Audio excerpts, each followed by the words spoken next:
Hi everyone, my name is Davey Wall and this is your Wrestling Roundup. I'm gonna explain a lot of things about wrestling in WWE, especially about Extreme Rules tonight, and also I'll also be talking about a little bit about the British indie scene. So there's a lot for me to talk about, but apart from that now, I'm going to tell you a little bit about why I'm on here. Is because I've done a few YouTube videos in the past. They haven't gone that well for me. So what I'm going to do, see how this goes, and hopefully I'll be doing it more and bring you some fun and exciting stuff. So I'm going to be talking about British wrestling and WWE, and especially for tonight, Extreme Rules. I've got my laptop here, so I've got the main card I'll be talking to you about. First off, I want to talk about The Undertaker versus Drew McIntyre. That'll be a no holds bar match. And for the Universal Championship and Raw Women's Championship, Seth Rollins and Becky Lynch against Baron Corbin and Lacey Evans. I'm going to look further down the card here. So, okay.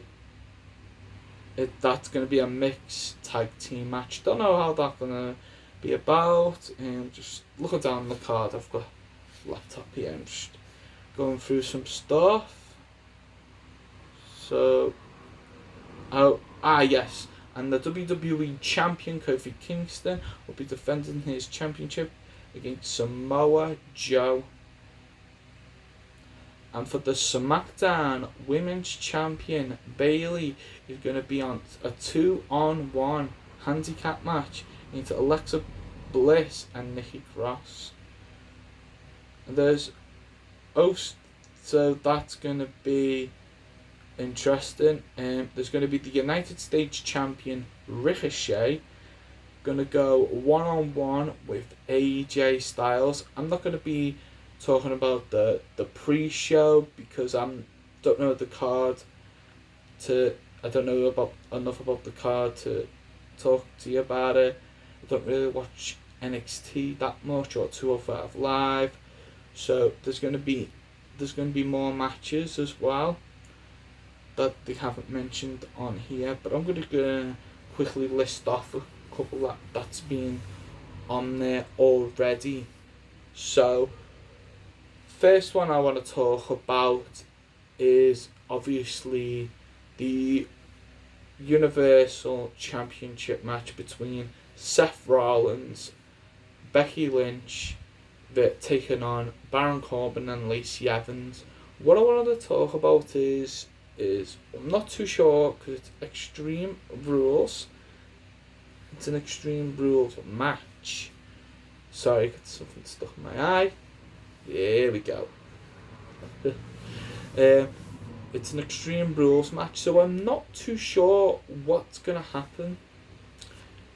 I'll tell you why, because there's a lot of controversy of intergender fighting. Is it going to be the men versus? Is it going to be the usual men take on the men, women take on the women? Is it going to be a tornado tag match? Is it going to be like, what I want to happen is it's going to be like a tornado tag with Extreme Rules indications. So you'll have the weapon, so you'll have man versus woman type thing. So there's a certain lines you don't cross for certain moves to take place. I'll give you a good example. Like, you can whip them into a corner, a nice elbow or body slam or anything like that. It's going to be hard because there's stuff around that Seth Rollins and Becky Lynch are obviously a real couple in real life, not just in WWE. They've brought that into it, but they brought storylines like that into it before, so we don't know how this one's gonna play out. In my opinion, I love Becky Lynch and I do like Seth Rollins, but I reckon Seth Rollins needs to turn heel. Not fully heel, just like I want him to say, go out and, if they win the match, they win it. Let's face it, Baron Corbin's a great wrestler. His character needs some work. He needs to go off television, and I reckon this will be the thing to go off television. You'd either put him through the announce table, you'd either put him through the LED boards like they did on Raw with Braun Strowman and then Bobby Lashley. And there's lots more that you can do. I reckon just write off Baron Corbin. And the reason why I'm saying write off Baron Corbin is because he needs to not go away. He's probably a great wrestler, don't get me wrong. He needs that time away just to say, right, what can we do with the character? You try and put Baron Corbin in these different positions. He was like, oh, I'm gonna be with Stephanie McMahon. He was working with Stephanie McMahon, and then he became the constable for a little bit, and then he became a authoritative figure. He just became another corporate Kane. But with Kane, I'm not dissing the corporate Kane character. Glenn Jacobs is amazing. Even though he was the director of development or whatever that was, the corporate Kane thing was really. Some people didn't like it, some people did, but me, I'm being a big fan of Kane ever since I was little. So what I suggest is push Baron Corbin away from television for a bit. Because you can put him through tables, you can throw him off somewhere, you can just do all kinds, you can just throw him off somewhere, just like, like the likes of the Bray Wyatt character at the moment. He's got the puppets popping up everywhere. He's got the Fiend. He's gone away and reinvented himself. That's what Baron Corbin needs to do, is reinvent himself. I know he hasn't got the long hair no more and whatever, he looks better without it. He needs to go away and be the Long Wolf, get him out of the stupid shirt and pants that he wears and go away. And what needs to happen with Seth Rollins and Becky Lynch up to this point is not split them up as in story timelines, but just set them apart, make them to go on to do other programs, like what Paul Heyman does. Like puts Seth Rollins, Brock Lesnar, Paul Heyman type storyline. He was teasing the fact of, oh, I'll go to Kofi Kingston, gotta go to Kingston. We saw the little walkabout like they did on SmackDown. Just little things, just little things like that. Build the seed, tease the fact that something needs to happen, and if you are gonna cash in, that's fine. I know everyone's sick of Brock Lesnar being the Universal Champion, But you need something to separate Becky Lynch's storyline with Seth Rollins. They shouldn't have no intertwine. They should go back being separate. And just let that build. Put him against Brock Lesnar. People don't want to see him put against Brock Lesnar again. But you need someone else to come in just to take that away. And I recommend the person to do that is Bray Wyatt. Excuse me, got a bit of itch. The person to do that is Bray Wyatt. Because he can just come in, be Mr. Nice on Raw and say, and come out on Raw and be, hi everyone, and lights, Brock Lesnar's about to cash in, lights go out, lights come back on, there's both Brock Lesnar and Seth Rollins are knocked out. And you're like, what? What's happening?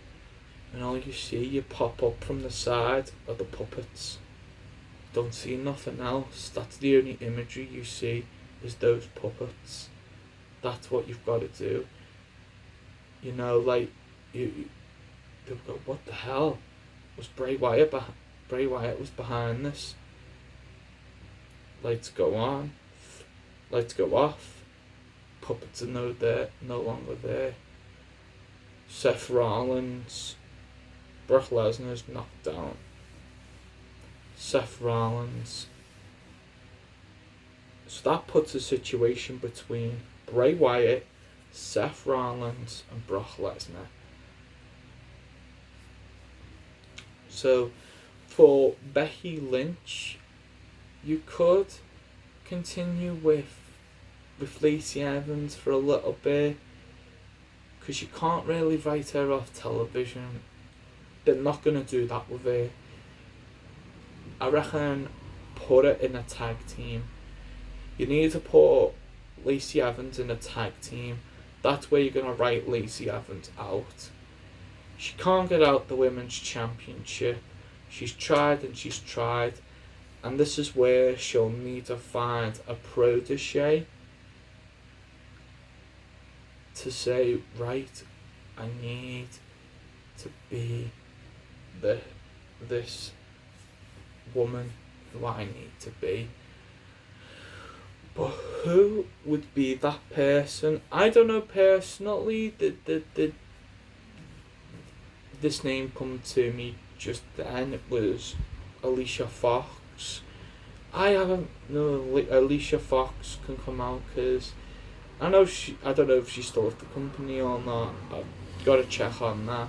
Let me know down in the comment section below. Let me know down in the comment section below if Alicia Fox is still in WWE. Be really grateful. You need to keep on with the likes of Lacey Evans, needs a protege, or she needs someone like, I don't know, Natalia to turn heel, or you can have Alicia Fox. I've been underestimated in WWE, and I need this, and I know you're kind of throwing together a tag team there, but maybe she needs that sort of guidance, or maybe she can, I don't know, because she's just brand new. She needs that sort of guidance. Either Alicia Fox to put her in a tag team there, Alicia Fox. You can have that crazy, weird thing going on, but you can also have Natalia. Now, the reason that I said those two women, Natalia and Alicia Fox, because she is a good heel. In when you get in the right circumstances and in the right way, maybe she could be sick of the fans of always doing this, you know, because she can move past all the stuff that, the fact that she never became Raw Women's Champion. It's always been about Becky Lynch, this, and Charlotte Flair, that. What about me? And Lacey Evans can come and say, I agree with you, blah blah blah. But us two together, we can be the most dominant women in WWE. So you can throw them together. I know, I'm going off.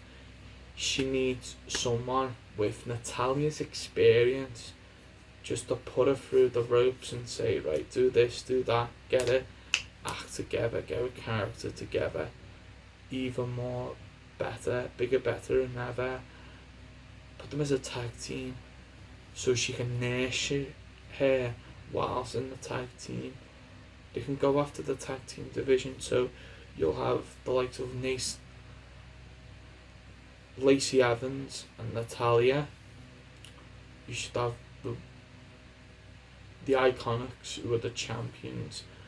Oh, they don't deserve blah blah blah.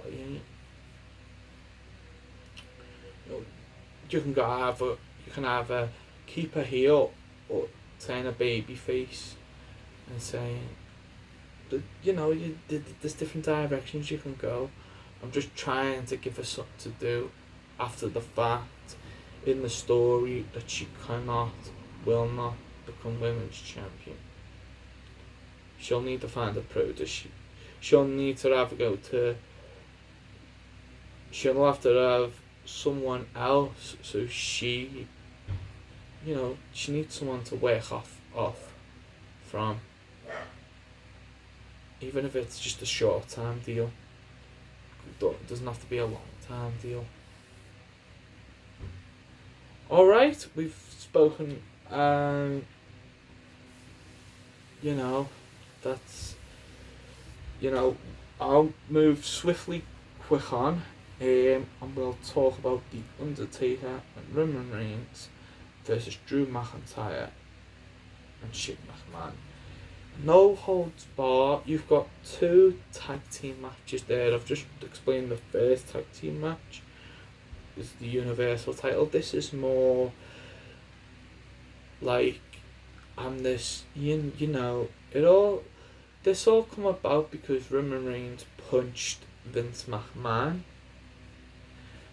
and I reckon that my defence for that would be Vince McMahon didn't want nothing to do with Roman Reigns being on SmackDown. He was all for Elias. He didn't want nothing to do with Roman Reigns, and that's me kind of defending him.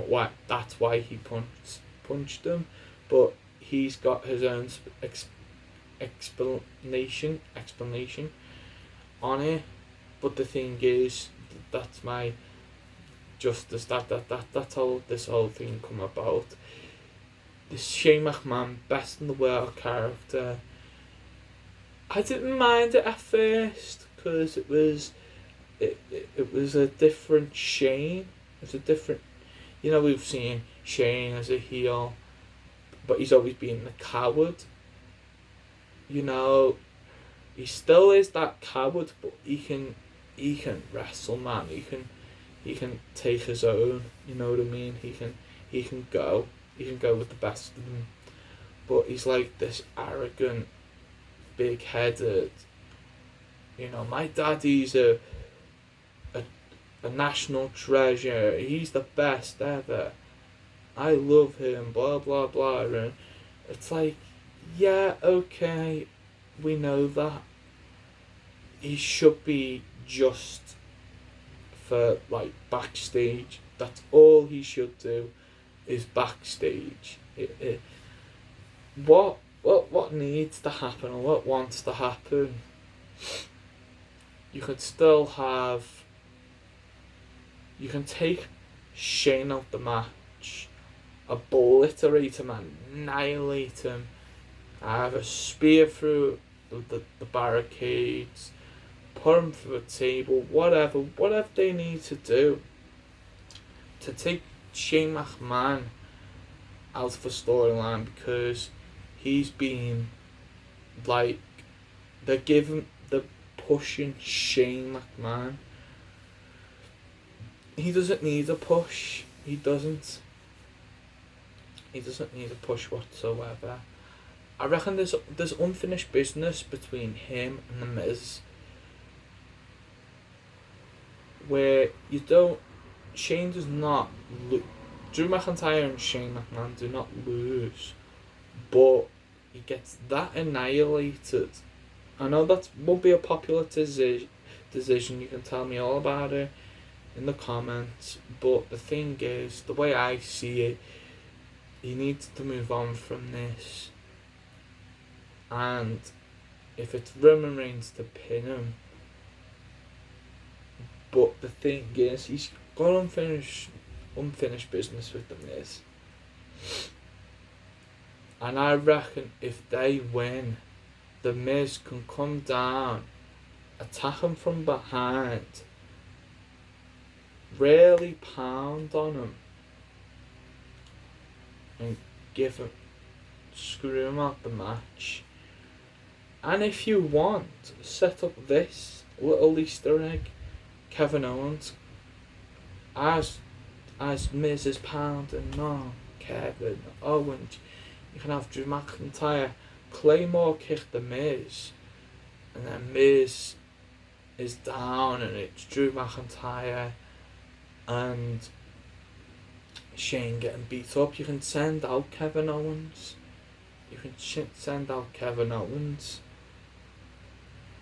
To help. And there's Miz and Kevin Owens getting at it.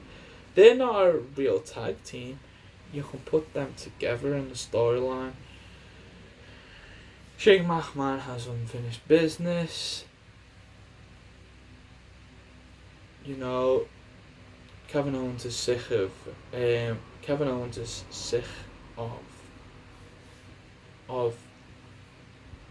Shane McMahon.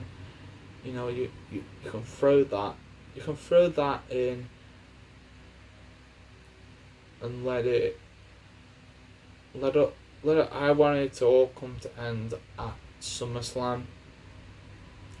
If it doesn't happen at SummerSlam, maybe Survivor Series, because this is what I want to happen. WWE can go in a completely different direction. So Kevin Owens, you got Kevin Owens and The Miz. That's something different. You need to, if you're gonna start the Kevin Owens and Shane McMahon program, do it, but let that be the last person Shane McMahon has a rivalry with. Let him go away. Let the stipulation be, if Miz and Kevin Owens win, Shane McMahon is gone from television, or whatever the stipulation should be. I'm thinking more into the future. But with The Undertaker and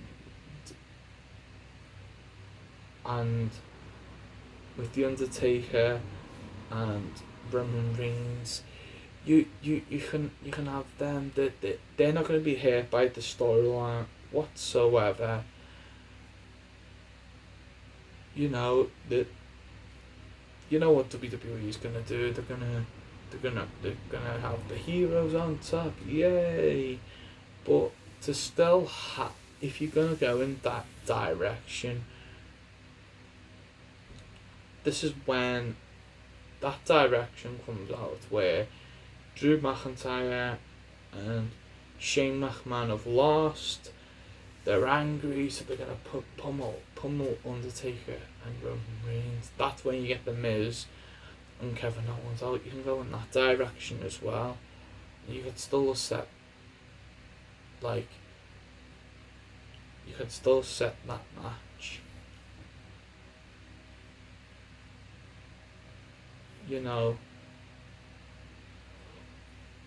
I reckon this is what should happen as well.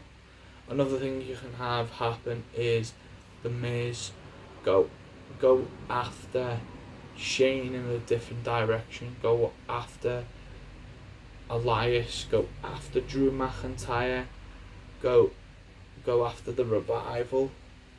You can go after the Revival in a little way. It doesn't be after at a pay-per-view. And you can say, Shane, if you do not give me a match, a one-on-one match, just me and you, no shenanigans, no interfering, just me and you, one-on-one,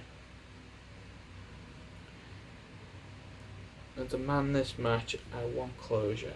I want this. Shane McMahon can be furious and saying, well, if you do this, well, if you're going to be doing that, beating down my friends and my colleagues, you're going to get it. And, you can go that down route. But for I know I've talked about a lot of the Miz. I know I've talked about a lot of the Miz and Shane McMahon and Drew McIntyre. Roman Reigns and Drew McIntyre are going to be fine. You can have them after. You can finish that rivalry between them. You can finally set up The Undertaker and Drew McIntyre. I'll speak more about that later. Right, so we've talked about Undertaker and Roman Reigns, Drew McIntyre and Shane McMahon. Let's talk about, let's see. Okay. WWE Championship match, Kofi Kingston versus Samoa Joe. Right, WWE Champion, Kofi Kingston. A lot of people are thinking that it's gone stale now since WrestleMania.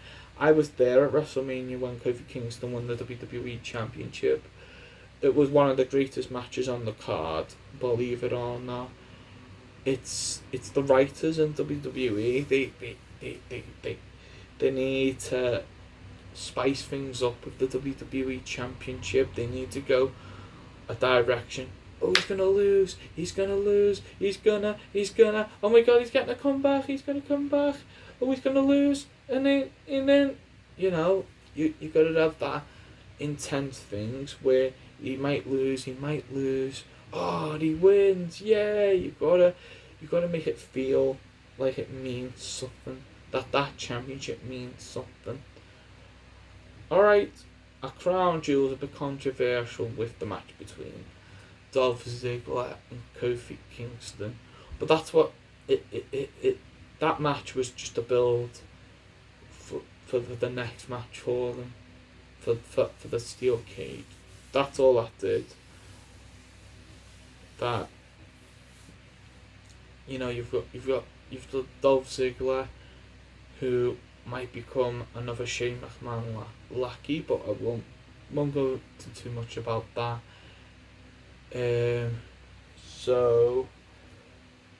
But you got Kofi Kingston, who's been a great WWE champion, but you need to book him stronger. You need to book better situations where, oh, he's never going to win the championship. It's impossible.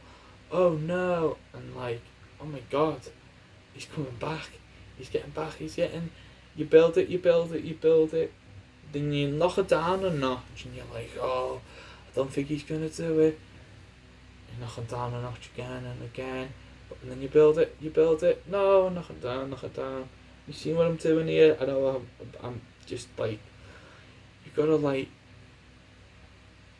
gotta make it important that all these 50-50 things you've got to have, where not just roll-ups, not just this, not just that. What Samoa Joe is good is making storylines more. You've got to make it more. You make them more interesting. That's what he's done. That's why they've brought Samoa Joe in. he's made this match between him and himself talked about more. It's talked about more because you get great matches out of the pair of them. I reckon we should have at one point in the Coquina clutch, Kofi Kingston in the Coquina clutch. Is he fading? No, let him hulk up, as they say. Oh, he's out of the Coquina clutch, oh my god. Samoa Joe goes for a super kick. Kofi Kingston spins him around. He does the SOS. 1, 2, 3. Kofi Kingston. You want Kofi Kingston to either retain the championship, because you wanted the match. Oh my god. We don't know. It's Kofi. You know, you gotta have, oh my god, Samoa Joe's got him. He's got him. It's Joe. You know, Samoa Joe's giving it all and he's putting it out there, and then one split mistake and then Kofi's on top, he's getting back there, he's getting there. He goes for the Trouble in Paradise, ducks underneath, gets caught in the Coquina clutch. He's squeezing him down, puts the body scissors on him, squeezing him down. As he's about to go asleep, he gets a burst of energy, breaks out of the Coquina clutch, bam, bam, forearm shots, striking him down on the canvas. Gets up, lease of life, throws him in the corner, splash, gets up, big move, drop kick, crossbody, whatever you want to do for the, like, build up move, like forearm blows or whatever, clothesline, forearm blows. He's getting there rated. He goes for the boom drop, he moves out the way, knee to the face to Samoa Joe, puts him back into the Coquina clutch. He's about to pass, gets this build of energy, oh, last gasp for Kingston. He's fighting back, and Samoa Joe does a mistake. Oh my god, what's gonna happen? Trouble in Paradise 1, 2, 3, if you want to go in that direction. So, if Kofi Kingston retains the title, if he's going to retain the title, that needs to happen where Samoa Joe's that close of, like, beating him left and right and Uranagi and dragging, pulling him and doing all kinds to him. But you got, like, Joe to make a mistake for Kofi to get a combat, come back on him. He gets back on. You know, it looks like he's about to really take it to Samoa Joe. He's doing everything he can, but he knocks him down again. It's like, go on, Kofi, yeah, oh, come on. And it's like, no, he's in, first time around, he should be in the Coquina clutch. Breaks out, hulk up, bam, does all these crazy things. And then you try and get him in it the second time. You bash him into a corner. And it goes, Kofi Kingston, oh my god. The back and forth.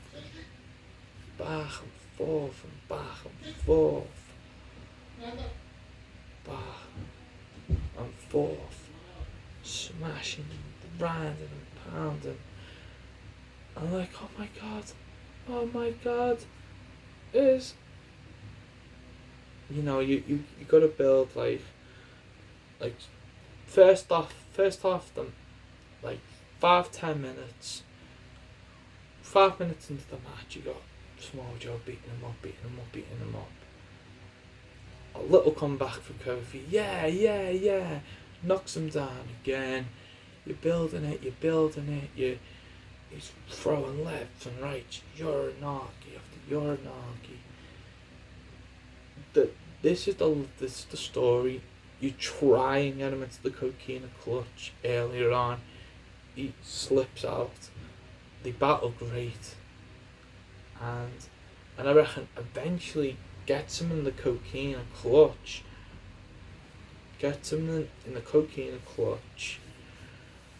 But he battles out of it. It's like, oh my god.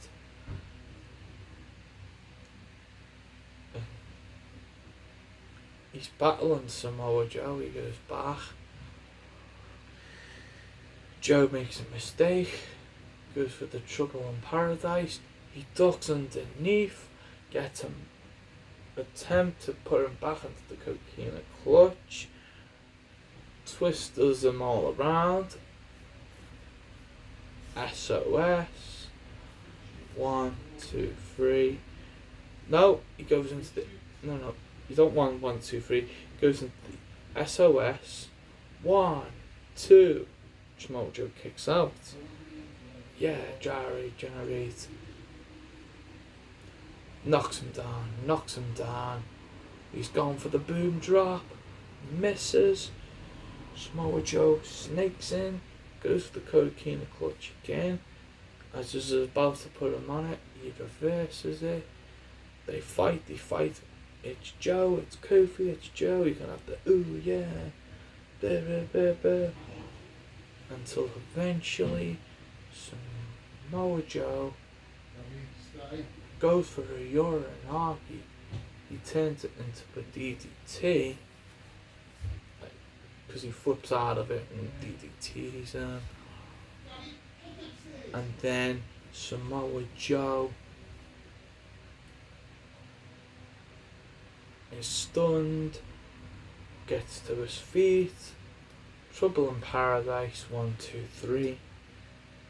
That's how you go for it. But if you want, that's one way you can go with it. You can have it where it's 50-50 throughout the night, and just you can still have that with the dominance of Samoa Joe, the fighting spirit of Kofi Kingston. He is about to win with Trouble in Paradise. He's out the way. Coquina clutch. Taps out. And the match. Samoa Joe is WWE champion. So there's different ways you can go with that one. And for me, if you want a strong, dominant champion, coming in and going out, it's good. If you're going to go for Kofi Kingston, that's what needs to happen. He needs to be in a no-win situation. You need to put him in that no-win situation, and he comes out on top. If that's what you want to go for. But if you want to go where it's Samoa Joe's time and Samoa Joe's night, then yeah, go for that. Either way, I'll be happy. Okay, swiftly moving on to the WWE Championship is I'm doing these SmackDown Women's Championship. Bayley going to be on 2-on-1 handicap match with Alexa Bliss and Nikki Cross. Some people have said it. A lot of people have said it online. I reckon I'm going to go with the majority that other people have said this online. This is not me. I wish it was. Where you put the story up between Bayley. You got Bayley in one corner. You got Nikki Cross and Alexa Bliss in the other. But would it be a nice twist? I've just thought of this right now. You said she said all this nasty, horrible things. You've got no friends left in the world. Some people are saying Sasha Banks should come down, and